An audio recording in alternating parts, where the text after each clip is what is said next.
muna ating breakfast. Quaker oat na may Milo. Quaker oat na may Milo.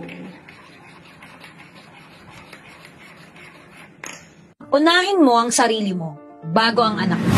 Bakit? Ang dami nagsasabi sa akin before na sino ang uunahin nila? Anak nila o sarili nila? Lagi nilang sinasabi, anak daw nila. Bakit ang sinasabi ko ngayon sa'yo, unahin mo yung sarili mo? You can never give from an empty cup. Kung ikaw ay ubos na, anong ibibigay mo sa anak mo? Marami na tayong nakitang ganyan sa generation ng mga magulang natin. Pigang-piga na si nanay o pigang-piga na si tatay, kaya pagdating sa mga anak nila, hirap na hirap silang mahalin sila. Kasi sarili nga nila hindi nila magawang mahalin. Hindi ko sinasabi na wag mong mahalin ang anak mo. Mas magiging mahal mo ang anak mo kapag inuna mong mahalin ang sarili mo. Pinakamagandang example nito, pagkakain kayo ng anak mo. Sinong unang kumakain? Sinong una mong pinapakain? Yung anak mo na sobrang taas ng energy, takbo ng takbo, susundan mo ng susundan, tapos susubuan mo, tapos ikaw gutom na gutom. Bakit hindi mo hayaan yung anak mo maglaro muna? Kasi ikaw, busugin mo muna yung sarili mo, tapos saka mo ngayon siya pakainin. Para ngayon, kapag naghahabol-habol ka, hindi ka gutom na gutom. Hindi mo mapapalo, hindi mo mapapagalitan. Pag i-enjoy ka pang habul-habulin siya, meron ka pang energy makipaglaro sa anak mo. Same sa buhay. Unahin mo yung sarili mo. Unahin mong mahalin yung sarili mo. Kasi kapag ubos na ubos ka na,